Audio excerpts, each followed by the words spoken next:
தமிழக பாஜக தலைவர் நயினார் நாகேந்திரன் மதுரை ஆதீனத்தை மரியாதை நிமித்தமாக சந்தித்து பேசினார். பாரதிய ஜனதா கட்சி தமிழ்நாட்டில் வளர்ந்து வந்துகிட்டே இருக்கு. போன தடவை அதிமுக வெற்றி பெறாததுக்கு பாரதிய ஜனதா காரணம்னு சொல்றது வந்து ஏற்றுக்கொள்ள முடியாது. ஓகேவா? இப்போ ரெண்டாவது விஷயம் நீங்கள் சொல்லியிருக்கீங்க, பாரதிய ஜனதா ஆட்சி அமைக்கணும் அப்படின்னு. பாரதிய ஜனதா தமிழகத்தில் வந்து தேசிய ஜனநாயக ஆட்சி அமைக்கணும்னு தான் சொல்லிட்டு, அதை தான் எங்களுடைய மாநில உள்துறை அமைச்சர் அமித்ஷா அவர்கள் வந்து அதை தான் சொல்லிட்டு இருக்கிறாங்க. அதாவது உட்கட்சி பூசலுங்கிறது வெறும் கண்துடைப்பான விஷயம். என்ன பொறுத்த மட்டும் ஒரு நாட்டில் ஒரு அரசு வரும்போது என்னென்ன தேர்தல் அறிக்கையில் என்னென்ன விஷயங்கள் சொன்னோம்,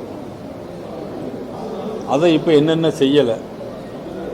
ஒன்று, இந்த 4.25 வருஷம் அரசில் வந்து மக்களுக்கு எதிரான விஷயங்கள் என்னென்னலாம்,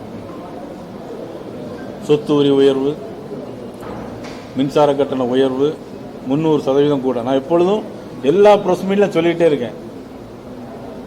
நீங்கள் வரும்போது நாங்கள் 1 பைசா வரி கூட்ட மாட்டோன்னு சொன்னீங்க. ஆனால் சொத்து வரி உயர்வு, மின்சார கட்டணத்தை 2 மாதத்துக்கு ஒருக்க இருப்பதா 1 மாதத்துக்கு ஒருக்க வசூல் பண்ணுவோன்னு சொன்னீங்க. செஞ்சீங்களா? செய்யலை. நீர் மேலாண்மைக்கு 10,000 கோடி ரூபாய் ஒதுப்போன்னு சொன்னோம், திமுக அரசு சொன்னாங்க. இதுவரைக்கும் ஒன்றுமே செய்யலை. இப்போ தஞ்சாவூரில் நெல் கொள்முதல் நிலையங்கள் அமைப்போம் சொன்னாங்க, செய்யவே இல்லை. நெல் கொள்முதலே பண்ணலை.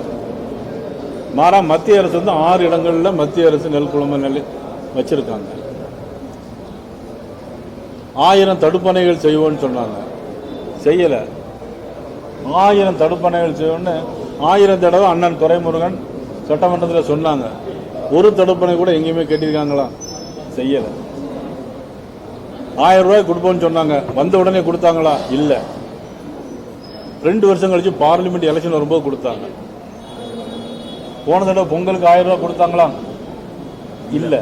இந்த தடவை 5000 ரூபாய் கொடுக்க போறாங்க. ஏன்? தேர்தலுக்கான அரசு. இந்த தடவை 5000 ரூபாய் நான் ஏற்கனவே முதலமைச்சர் கோரிக்கை வச்சிருக்கேன். என்னுடைய கோரிக்கையை முதலமைச்சர் எப்பொழுதுமே நிராகரிக்கவே மாட்டார்.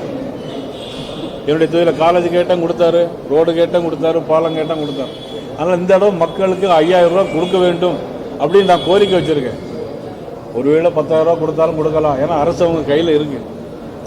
அதனால் இன்னைக்கு வந்து இவங்க தேர்தலுக்கான அரசு. புரட்சித்தில் எம்ஜிஆர் நேற்று நாளையில் பாடின மாதிரி மக்கள் நலம் மக்கள் நலம் என்றே சொல்லுவார், தம் மக்கள் நலம் ஒன்றே தான் மனதில் கொள்ளுவார்னு சொன்ன மாதிரி நீ பார்த்தீங்கன்னா துணை முதலமைச்சருக்கு சால்வ் போடுறதும் அது ஒன்றும் தப்பு இல்லை. ஆனால் என்ன, மக்களை பற்றி சிந்திக்கணும். சில இடங்களில் வந்து துரியோதனன் வந்து என்ன பண்ணிட்டு இருந்தாங்க, சேராத இடங்களில் சேர்ந்தால் என்ன நடக்கும்? தோல்வி தான் நடக்கும். அதனால் வந்து நீங்கள் இன்றைக்கி எழுதி வச்சுக்கிடுங்க, உறுதியாக தேசிய ஜனநாயக கூட்டணி ஆட்சி. இன்னும் தேர்தலுக்கு பல நாள் பல வருஷம் ஒன்றும் இல்லை, கொஞ்ச நாள் தான். அதனால் வெகு விரைவில் நிறைய மாற்றங்கள் மக்கள் மனசில் வந்திருக்கு. நிச்சயமாக ஆட்சி மாற்றம் உறுதி. நீங்கள் நினைக்கிறது கேட்குற கேள்விக்கு மாறான செய்திகள் பீகார் மாதிரி வந்து சேரும். மதிப்புக்கு அண்ணாமலை அவர்கள் எங்கள் கட்சியில் இருக்காங்க, கட்சியுடைய மாநில தலைவராக இருக்காங்க. நான் இன்னைக்கு மாநில தலைவராக இருக்கேன், நாளைக்கு நான் மாநில தலைவர் இல்லாமல் இருக்கலாம். அதுக்காண்டி நான் தனி கட்சி ஆரம்பிக்க மாட்டேன், அவரும் ஆரம்பிக்க மாட்டேன்.